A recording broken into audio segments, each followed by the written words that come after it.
আজকের এক্সপ্লেনেশন হায় নানা সিনেমাটি। তো সিনেমা শুরু হয় বিরাজ নামের এক ফটোগ্রাফারের সাথে, যে ওর মেয়ে মাহিকে স্কুল থেকে নিতে এসেছিল। যেখানে দেখি যে মাহি খুব মন খারাপ করে আছে, আর বিরাজ যখন বাড়িতে ওর মন খারাপের কারণ জিজ্ঞেস করে তো বলে যে বরুণের জন্য ওর মন খারাপ। আসলে মাহি এবার ক্লাসে টপ করতে চেয়েছিল, কিন্তু বরুণ টপ করেছে তাই ওর মন খারাপ।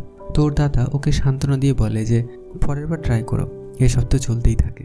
এখন রাতে বিরাজ মাহিকে কাহিনী শোনাতে যাচ্ছিল যাতে মাহি ঘুমিয়ে পড়ে। আর এখানেই আমরা জানতে পারি যে মাহি সব কাহিনীর ক্যারেক্টারগুলোকে নিজের হিসাব মতো সাজিয়ে নেয় যাতে ও কাহিনীটা বুঝতে পারে। এখন বিরাজ কাহিনী শোনানোর পর মাহি বিরাজকে জিজ্ঞেস করে যে এই কাহিনী তো মা নেই কেন। আর বিরাজের কাছে বারবার ওর মায়ের কাহিনী শুনতে চায়, যে আমাকে মায়ের কাহিনী বলো, কিন্তু বিরাজ মানা করে দেয়। তো মাহি বলে যে তুমি যতক্ষণ না কাহিনী বলছো আমি ওষুধ খাবো না। তো ওকে মানানোর জন্য বিরাজ শর্ত রাখে যে তুমি যদি এবার ক্লাসে টপ করো তাহলে আমি তোমাকে মায়ের কাহিনী শোনাবো। আর মাহিও এতে রাজি হয়ে যায়। এরপর বিরাজ মাহিকে ঘুম পাড়িয়ে অক্সিজেন লাগিয়ে দেয়, কারণ মাহির লাংসের প্রবলেম ছিল আর ওর নিঃশ্বাস নিতেও প্রবলেম হতো। মাহিকে ঘুম পাড়ানোর পর মাহির দাদা বিরাজকে বলে যে তুমি ওকে সত্যিটা কবে বলবে, কিন্তু বিরাজ কথাটাকে ইগনোর করে ডক্টরের সাথে মিটিংয়ে বসে যায়। আর এখানে আমরা জানতে পারি যে বিরাজ এখন পর্যন্ত অনেক ডক্টরের সাথে কনসাল্ট করেছে, কিন্তু কোনো ডক্টরের কাছেই মাহির ঠিকঠাক ট্রিটমেন্ট ছিল না। বেশিরভাগ ডক্টরই অপারেশন করতে বলে, কিন্তু তাতেও মাহি বাঁচবে কিনা তার কোনো গ্যারান্টি নেই। এখন এভাবেই কিছুদিন কেটে যায় আর মাহি ভালো মতো পড়াশুনো করে ক্লাসে টপ করে। এরপর মাহি ওর বাবাকে বলে যে আমি ক্লাসে টপ করেছি, এখন আমাকে মায়ের কাহিনী বলো। কিন্তু বিরাজ মাহিকে বলে আজ কাহিনী শোনাতে পারবো না, আর বলে যে আজ আমি বিজি আছি, অন্য কোনো দিন শোনাবো। আর মাহি বেশি জিদ করলে ওকে ধমক দিয়ে সেখান থেকে চলে যায়। এখন পরের দিন বিরাজের বাবা বলে যে মাহিকে বাড়িতে কোথাও দেখতে পাচ্ছি না। এরপর ওটা টেনশনে মাহিকে খুঁজতে বাইরে বেরিয়ে পড়ে। এদিকে আমরা দেখি যে মাহি সকাল সকাল ওর পালতু কুকুর প্লুটোকে নিয়ে বাইরে বেরিয়ে পড়েছে, কারণ ও বিরাজের উপর রাগ করেছিল। কিন্তু এখানে প্লুটো হঠাৎ ছুটতে শুরু করে আর ওকে ধরার জন্য মাহিও পেছন পেছন ছুটে, যার জন্য হাঁপিয়ে যায়। তখনই ইয়াসনা নামের একটা মেয়ে প্লুটোকে ধরে মাহির পাশে আসে, যেখানে মাহি জল পান করার পর ইয়াসনাকে বলে যে আমার লাংসের প্রবলেম আছে, যার জন্য আমি বেশি ছুটতে পারি না আর না বাইরের জিনিস খেতে পারি। এরপর মাহি আর প্লুটো সেখান থেকে যাচ্ছিল, কিন্তু সেই সময় হঠাৎ একটা ট্রাক সামনের থেকে আসছিল আর সেখানে ইয়াসনাই ওদেরকে বাঁচিয়ে নেয়। এরপর ইয়াসনা বিরাজকে কল করে বলে যে আপনার মেয়ে আমার সাথে এই রেস্টুরেন্টে আছে, এসে নিয়ে যান। আর কিছুক্ষণ বাদে বিরাজও সেই রেস্টুরেন্টে এসে পৌঁছায়। আর ওখানে পৌঁছে বিরাজ মাহিকে বকতে শুরু করে যে বাড়িতে না বলে কেন বাইরে বেরিয়েছো। কিন্তু এখানে ইয়াসনা বিরাজকে বলে যে তুমি তো প্রমিস ভেঙেছো, সেজন্য তো বাড়ি থেকে চলে এসছে। তখন বিরাজ মাহিকে বলে যে তুমি কি সব কিছু বলে দিয়েছো? তো মাহি বলে হ্যাঁ। এরপর ইয়াসনা বিরাজের কাছে মাহির মায়ের পুরো কাহিনী শুনতে চায়, যেমনটা ও মাহিকে প্রমিস করেছিল। আর অনেক রিকোয়েস্টের পর বিরাজ কাহিনী শোনাতে শুরু করে। আর কাহিনী ফ্ল্যাশব্যাকে যায়, যেখানে কয়েক বছর আগে বিরাজ আর জাস্টিন কুন্নুরে থাকতো। আর এখানেই ওর সাথে মাহির মায়ের প্রথম দেখা হয়েছিল। তখনই মাহি ওর বাবাকে থামিয়ে বলে যে বাবার জায়গায় তো তোমাকে ইমাজিন করব, কিন্তু মায়ের জায়গায় কাকে ইমাজিন করব?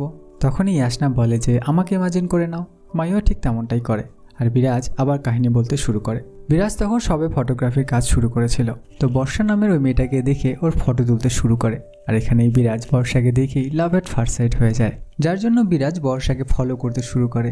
একদিন বর্ষা বিরাজকে ওর ফটো তুলতে দেখে ফেলে আর ওর সাথে ঝামেলাই শুরু করে দেয় যে তুমি আমার পারমিশন ছাড়া আমার ফটো কেন তুলছো। আর বিরাজের কাছ থেকে ওর ক্যামেরাটা নিয়ে সেখান থেকে যেতে থাকে। তখনই বিরাজের ফ্রেন্ড জাস্টিন বর্ষার কাছে যায় আর বর্ষাকে বলে যে বিরাজ এক বিখ্যাত ফটোগ্রাফারের সাথে কাজ করতে চায়, তাই তোমার ফটো তুলে ওর পোর্টফোলিও বিল্ড করছে। যেটা শুনে বর্ষা বিরাজকে মাফ করে দেয়। কিন্তু তখনই বিরাজ বর্ষাকে প্রপোজ করে আর এটাতে বর্ষা খুব রেগে যায় আর ওর ক্যামেরা নিয়ে সেখান থেকে চলে যায়। পরের দিন জাস্টিন আর বিরাজ খুব চাপে ছিল, কারণ কাল বর্ষা যে ক্যামেরাটা নিয়ে গেছিলো সেটা আসলে ওদের বসের ছিল। আজ কি হবে কে জানে। ঠিক তখনই বর্ষাও সেখানে আসে। আসলে বিরাজের বস বর্ষার কাকা ছিল, আর বর্ষার বিরাজের তোলা ফটোগুলো খুব পছন্দ হয়েছিল, তাই সেগুলোকে প্রিন্ট করাতে চেয়েছিল। এখন বর্ষা বিরাজকে বলে যে আমি লাভ এট ফার্স্ট সাইট এসবে বিশ্বাস করি না, এমনকি বিয়ে বাচ্চা কাচ্চা এসবেই বিশ্বাস করি না। কারণ জিজ্ঞেস করলে বর্ষা বলে যে আমার মা বাবা সবসময় ঝগড়াঝাড়ি করতেই থাকে, এমনকি ব্যাপারটা ডিভোর্স পর্যন্ত চলে গেছে, যার জন্য প্রেম ভালোবাসা এইসব বিশ্বাসই করে না। যাই হোক, বর্ষার ফটোগুলো খুব পছন্দ হয়েছিল আর যেতে যেতে বলে যে তোমার যদি মনে হয় যে আমার ফটো দিয়ে তোমার কেরিয়ারে হেল্প হবে দেন তুমি ফটো তুলতে পারো। আর বলে যে আমি 2 সপ্তাহ এখানেই আছি, ততদিন আমার ফ্রেন্ড হয়ে থাকতে পারো। আর বিরাজ এতে খুব খুশি হয়। আর এখন বর্ষা আর বিরাজ প্রায় একসাথে দেখা করে আর একসাথে সময় কাটায়। এখন ধীরে ধীরে বর্ষারও বিরাজের সাথে টাইম স্পেন্ড করতে খুব ভালো লাগে, কাইন্ড অফ ভালোবাসতে শুরু করে। যে একসময় কুকুর পছন্দ করতো না, আজ বিরাজের পেট কুকুর প্লুটোকেও খুব পছন্দ করে। কিন্তু একদিন বিরাজ প্লুটোকে বিক্রি করে দিয়ে সেই টাকা দিয়ে একটা ক্যামেরা কিনে নিয়ে আসে। এটা শুনে বর্ষা খুব আপসেট হয়ে যায় আর ওকে জিজ্ঞেস করে যে কেন বিক্রি করেছে। বিরাজ বলে যে না ওরাই অফার করলো, তাছাড়া বড়লোক বাড়িতে গেছে, ভালো থাকবে, আমি তো আর সেরকম খেয়াল রাখতে পারতাম না। এটা শুনে বর্ষা বলে যে টাকা পয়সা বাড়ি গাড়ি এসব হয়তো দরকার ছিল না, তুমি জানো আমি কত বড়লোক। যাই হোক, মনে করো আমি তোমাকে ভালোবাসি আর তুমি আমাকে সেরকম লাইফ দিতে পারছো না যেমনটা তুমি চাও, তাহলে কি তুমি চেষ্টা না করেই আমাকে ছেড়ে দেবে? বিরাজ বলে যে এ দুটো এক কী করে হলো? বর্ষা বলে রেসপন্সিবিলিটি, তোমার কাছে শুধু ভালোবাসাই আছে, রেসপন্সিবিলিটি নেই, তুমি প্রেম ভালোবাসা সম্পর্কে কিচ্ছু জানো না। আর কাঁদতে কাঁদতে সেখান থেকে চলে যায়। আর পরের দিন বর্ষা মুম্বাই চলে যায়। এখন এভাবেই কিছুদিন কেটে যায়, যেখানে বর্ষার মুম্বাইয়ে কিছুতেই মন লাগছিল না, ওর বারবার বিরাজের কথা মনে পড়ছিল। একদিন বিরাজ প্লুটোকে যেখানে বিক্রি করেছিল সেখান থেকে কিনে নিয়ে মুম্বাইয়ে চলে আসে। আর এখন বিরাজকে দেখে বর্ষাও খুব খুশি হয়, কারণ বর্ষাও বিরাজকে ভালোবাসতে শুরু করেছিল। এখন ওরা দুজন একসাথেই ছিল, তখনই ওদের বর্ষার মা ওদেরকে দেখে ফেলে। এরপর ওরা সবাই একটা রেস্টুরেন্টে ছিল, যেখানে বর্ষার মা বিরাজকে খুব বাজেভাবে ইনসাল্ট করছিল। আসলে বিরাজ মিডল ক্লাস ফ্যামিলি থেকে ছিল আর বর্ষারা ছিল কোটিপতি। আর সেখানে বর্ষার মা বিরাজকে রেস্টুরেন্টের বিলও পেমেন্ট করতে বলে। তো বিরাজ একটু আসছে বলে বাইরে গেলে বর্ষার মা বর্ষাকে বলে যে ও তো রেস্টুরেন্টের বিলই পেমেন্ট করতে পারছে না, ও তাহলে তোমাকে কি করে সামলাবে? আর এতক্ষণে হয়তো পালিয়েও গেছে। আর বর্ষাকে বলে যে ও তোমার পেছনে না, তোমার টাকার পেছনে পড়ে আছে, প্রেম ভালোবাসা এসব ইয়ার্কি নাকি? আর তোমার মনে হয় না ওকে ভালোবাসার আগে ওর ফ্যামিলি ওর ফিনান্সিয়াল কন্ডিশন সম্পর্কে তোমার জানা উচিত ছিল? তো বর্ষা বলে যে তুমি তো জেনে বুঝি বাবাকে বিয়ে করেছিলে, তাহলে তোমরা ডিভোর্স নিচ্ছ কেন? তোরা এইসব কথা বলছিল, তখনই বিরাজ আবার ফিরে আসে আর বলে যে ম্যাডাম আপনি ঠিকই বলেছেন, আমি কোনো বড় লোক না, কালকেই স্যালারিটা পেয়েছিলাম তাই পেমেন্ট করতে পারলাম। আর বলে যে আমি হয়তো এখন খুব একটা ইনকাম করি না, বাট আমার নিজের স্টুডিও ওপেন করলে এমনটাও হতে পারে যে এখন যা পেমেন্ট করলাম সেটা 1 ঘন্টাতেই ইনকাম করতে পারি। আর বর্ষাকে বলে যে তোমার মা ঠিকই বলেছে, আমার কাছে কিছুই নেই বাবার জমিটুকু ছাড়া, আর তোমাকে যদি নিয়ে যাই তাহলে কিভাবে রাখবো জানি না, তবে তুমি যদি আমার সাথে থাকো আমি সব পারবো, সব কিছু সামলে নিতে পারবো। আর সেখানেই বিরাজ বর্ষাকে বিয়ের প্রস্তাব দেয়, যেটাতে বর্ষাও রাজি হয়ে যায়। আর কিছুদিন বাদে ওরা বিয়েও করে নেয়। বিয়ের প্রথম দিকটায় ওরা প্রচুর স্ট্রাগল করে, কিন্তু পরে বিরাজ এসব দেখতে না পেরে ওর বন্ধু জাস্টিনকে কল করে ওর বাবার জমিটা বিক্রি করে দিয়ে টাকা নিয়ে আসতে বলে। এরপর জাস্টিন আর বিরাজ মিলে একটা স্টুডিও ওপেন করে, যেটা সাকসেসফুলি রানও করে। এরপর আমাদের 3 বছর পরের সিন দেখানো হয়, যেখানে বর্ষা আর বিরাজ খুব হ্যাপি ছিল আর বিরাজের বিজনেসও খুব ভালো চলছিল, যার জন্য বর্ষাকে একটা ভালো লাইফস্টাইল দিতে পারছিল।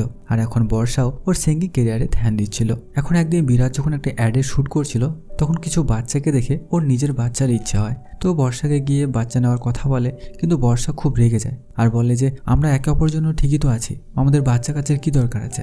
আসলে বর্ষা ছোট থেকে ওর বাবা মার ঝগড়াঝাটি এইসব দেখে বড় হয়েছে, তাই ও চায় না যে ওদের বাচ্চা কাচ্চাও এসব ফেস করুক। যেটাতে বিরাজ বর্ষাকে বলে যে সেসব কিছু হবে না, আমরা দুজন মিলে সামলে নেব, এতদিন যেভাবে সামলেছি। বিরাজের অনেক বোঝানোতে বর্ষা হতে রাজি হয়। আর কিছুদিন বাদে বর্ষা প্রেগনেন্ট হয়। আর এখন বিরাজ এক আদর্শ হাজব্যান্ডের মতো ওর যত্ন রাখে। এরপর এখন একদিন যখন বিরাজ কাজে ছিল, ও জানতে পারে যে ও বাবা হয়েছে।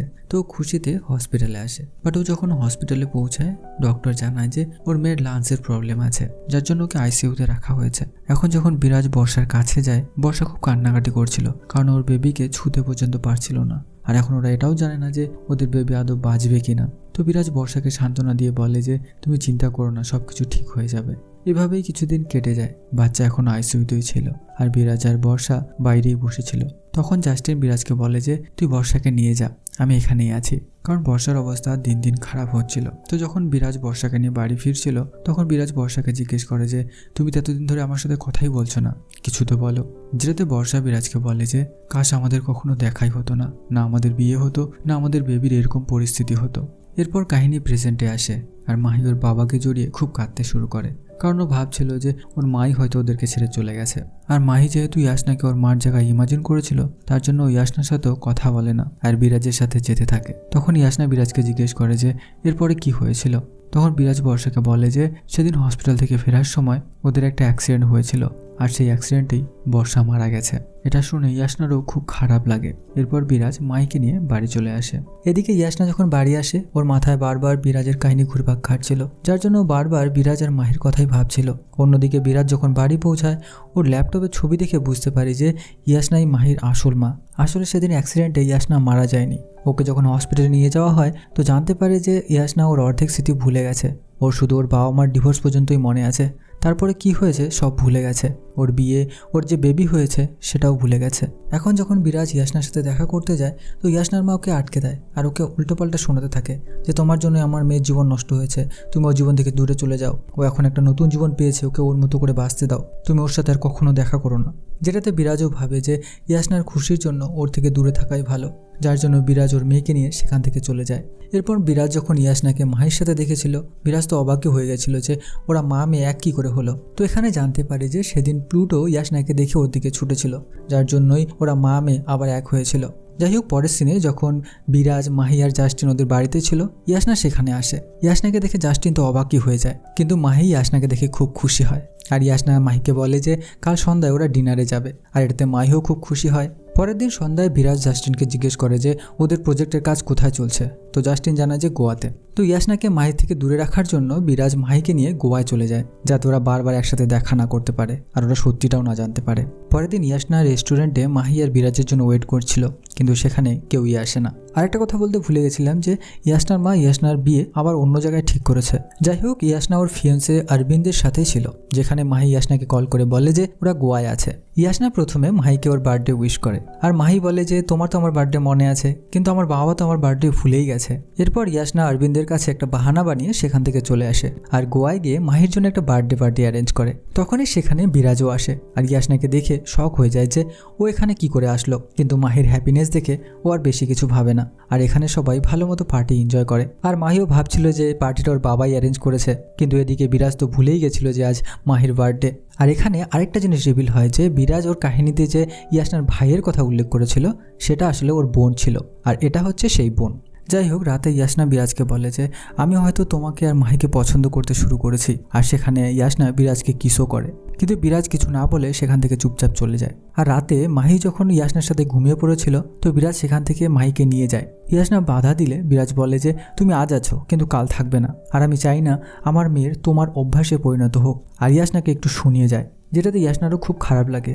আর ইয়াসনা রেগে একটা ক্লাবে চলে যায়, আর সেখানে গিয়ে প্রচুর ড্রিঙ্কস করতে শুরু করে।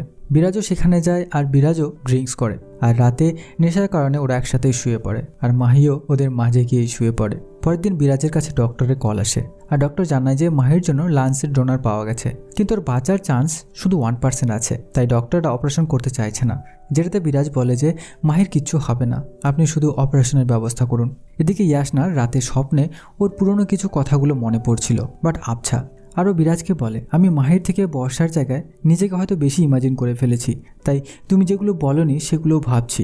আর এখানে ইয়াসনা বিরাজকে বলে I think I like you. এটা শুনে বিরাজ কি বলবে কিছু ভেবে পাচ্ছিল না। ঠিক তখনই সেখানে ইয়াসনার ফিয়ন্সের ভাই ইয়াসনাকে নিতে আসে, যেখানে ওর ফিয়ন্সের ভাই, ওর বাকি বন্ধুরা আর ইয়াসনার মাও এসেছিল। আর অরবিন্দ বলে যে তুমি গোয়ায় ছিলে, তাই বরযাত্রী গোয়াতেই নিয়ে চলে এলাম। এরপর একদিকে গোয়ায় বিয়ের প্রস্তুতি চলছিল, অন্যদিকে বিরাজ বাড়ি ফেরার প্রস্তুতি নিচ্ছিল। রাতে মাহি যখন ইয়াসনাকে কল করে তো ইয়াসনা বলে যে আমি হয়তো তোমার বাবাকে ভালোবাসি। আর এটা শোনার পর মাহি ইয়াসনার সাথে দেখা করতে চায়, কিন্তু ওর বাবাকে বললে যেতে দেবে না, তাই ও প্লুটোকে নিয়ে সেখানে চলে যায়। এদিকে জাস্টিন আর বিরাজ মাহিকে খুঁজতে খুঁজতে বিয়ে বাড়ি চলে আসে। বিরাজ যখন সেখানে পৌঁছায়, অরবিন্দের ভাই আর ওর বন্ধুরা মিলে বিরাজকে মারধর করতে শুরু করে।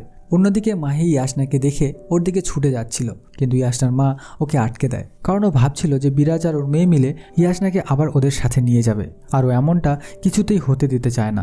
জাস্টিনও সেখানে আসে, আর জাস্টিন বলে যে তেমন কিছু না, আমরা শুধু মাহিকে নিতে এসেছি। কিন্তু ইয়াসনার মা জাস্টিনের কোনো কথাই শোনে না, আর মাহিকে সত্যিটা বলে দেয় যে ইয়াসনাই ওর মা, আর ইয়াসনা সব ভুলে গেছে যে ওর কোনো মেয়ে আছে। আর মাহিকে বলে যে তুমিও ভুলে যাও ইয়াসনা তোমার মা। অন্যদিকে অরবিন্দ গিয়ে ওর ভাই আর বন্ধুদের আটকায়, আর আমরা এখানে জানতে পারি যে অরবিন্দ বিরাজ আর ইয়াসনার সম্পর্কে সব কিছুই জানতো, তারপরে ও বিয়েটা করছিল। আসলে অরবিন্দও ইয়াসনাকে পছন্দ করতো। যাই হোক, পরের সিনে মাহি যখন ফিরে আসে, বিরাজ বলে যে কোথায় গেছিলে? যখন মায়ের কাহিনী শোনায়নি তখনও চলে গেছিলে, আর যখন মায়ের কাহিনী শোনালাম তখন ইয়াসনার জন্য চলে গেলে। তোমার মনে তো আছে না আমি এখানে আছি? কখনো মনে হয় না বাবার জন্য থেকে যেতে? আমার ভালোবাসা তোমার জন্য যথেষ্ট না, তাই না? বাবার কথা শুনে মাহি কাঁদতে শুরু করে আর বলে যে বাবা আমি কোথাও যাব না, আজকের পর আমি আর কোথাও যাব না। আর এখানে বিরাজ জাস্টিনের কাছ থেকে জানতে পারে যে ইয়াসনার মা মাহিকে সব সত্যিটা বলে দিয়েছে। অন্যদিকে প্লুটো ইয়াসনাকে বিরাজদের কাছে নিয়ে আসে, যেখানে ইয়াসনা ওদের দেখে খুব খুশি হয়। আর বিরাজকে জিজ্ঞেস করে যে তুমি আমাকে খুব ভালোবাসো তাই না, আমাকে নিতে এসছো তাই না? আর বলে যে তুমি একবার বলো আমি সব ছেড়ে চলে যাব তোমার সাথে। কিন্তু বিরাজ না বলে আর বলে আমি তো শুধু মাহিকে নিতে এসেছিলাম। বিরাজ ইয়াসনার কথা না শুনলে ইয়াসনা মাহিকে গিয়ে বলে তুমি বাবাকে বলো না তুমি আমাকে মায়ের জায়গায় ইমাজিন করো। কিন্তু মাহি বলে আমি শুধু ইমাজিন করেছিলাম, বাট তুমি আমার আসল মা নও। আর কাঁদতে কাঁদতে বিরাজের সাথে সেখান থেকে চলে যায়। আর যাওয়ার আগে বিরাজ ইয়াসনার মায়ের কাছে যায় আর মাহিকে সব সত্যিটা বলার জন্য খুব রেগে যায় আর বলে আমি যদি তোমার মেয়েকে তোমার সব সত্যিটা বলে দিই কেমন লাগবে। এরপর বিরাজ আর মাহিরা যখন গোয়া থেকে ফিরছিল রাস্তায় হঠাৎ মাহির শরীর খুব অসুস্থ হয়ে পড়ে, যার জন্য ওকে হসপিটালে ভর্তি করা হয়। এদিকে আমরা ইয়াসনাকে দেখি, ওর বিয়ে বাট ও খুব মন খারাপ করেছিল। অরবিন্দ সব কিছু বুঝতে পারছিল। তখনই সেখানে ইয়াসনার বাবা আসে আর আমরা এখানে জানতে পারি যে বিরাজের সাথে এতদিন যে ছিল সে আসলে ইয়াসনার বাবা ছিল। আসলে ইয়াসনার অ্যাক্সিডেন্টের পর বিরাজকে মোরাল সাপোর্ট দেওয়ার জন্য ওর সাথেই ছিল আর যাতে ও মাহি আর বিরাজের খেয়াল রাখতে পারে। এখন ইয়াসনার বিয়ের সময় ইয়াসনার বাবা ওকে বলে তুমি যখন বিরাজকে ভালোবাসো তাহলে তুমি অরবিন্দকে বিয়ে কেন করছো? যেটাতে ইয়াসনা বলে বিরাজ তো আমাকে ভালোই বাসে না। যেটা তোর বাবা ওকে বোঝায় তুমি এত সহজে তোমার ভালোবাসার কাছে হার মেনে নিচ্ছ। তখনই সেখানে অরবিন্দ আসে আর বলে বিরাজের থেকে তোমার দূরে থাকাই ভালো। কিন্তু ইয়াসনা ওর কোনো কথাই শোনে না আর ওর মনে বারবার বিরাজ আর মাহির কথাই আসছিল। আর তখনই ও জানতে পারে যে মাহির শরীর খারাপ, ওকে হসপিটালে ভর্তি করা হয়েছে। আরও এটা শোনার পরে বিয়ে ভেঙে দিয়ে সোজা হসপিটালে চলে আসে আর অরবিন্দ ইয়াসনার ভালোবাসা দেখে ওকে আর আটকায় না। এরপর ইয়াসনা বিরাজের সাথে মিট করে, ভিতরে মাহির সার্জারি হবে। অরবিন্দ হসপিটালে আসে, তখনই ডক্টর বলে আমাদের কাছে স্পেশাল সার্জন নেই যে সার্জারিটা করবে। তো তখন আমরা জানতে পারি যে অরবিন্দ, ওর ভাই আর বাকি ফ্রেন্ডরা যে এসেছিল সবাই আসলে বিখ্যাত হসপিটালের সার্জন ছিল আর ওরা মূলত বিয়ের জন্য এখানে এসেছিল। তো অরবিন্দ ডাক্তারকে বলে যে তারা এই সার্জারিটা করবে। এরপর সার্জারির প্রসিডিওর শুরু হয় আর সেখানে ইয়াসনা মাহির সামনে চলে আসে আর ইয়াসনা মাহিকে বলে আমি তোমাকে ছেড়ে আর কোথাও যাব না। এরপর মাহির সার্জারি শুরু হয় আর এখানে ইয়াসনা বিরাজকে বলে কাশ বর্ষার জায়গায় কুন্নুরে আমার সাথেই তোমার দেখা হতো আর মাহিকেও আমি জন্ম দিতাম। এটা শুনে বিরাজ খুব ইমোশনাল হয়ে পড়ে, কিন্তু ও বর্ষাকে কিছুই বলে না। এরপর আমাদের কয়েক বছর পরের সিন দেখানো হয় যেখানে আমরা দেখি যে মাহি এখন সুস্থ আছে, এখনও অনেকটাই বড় হয়েছে আর ওর মায়ের মতোই একজন সিঙ্গার হয়েছে। আর সিনেমাটা এখানেই শেষ হয়। তো ভিডিওটা কেমন লাগলো কমেন্ট করে জানিও, ভালো লাগলে একটা লাইক আর শেয়ার করে দিও। Thanks for watching.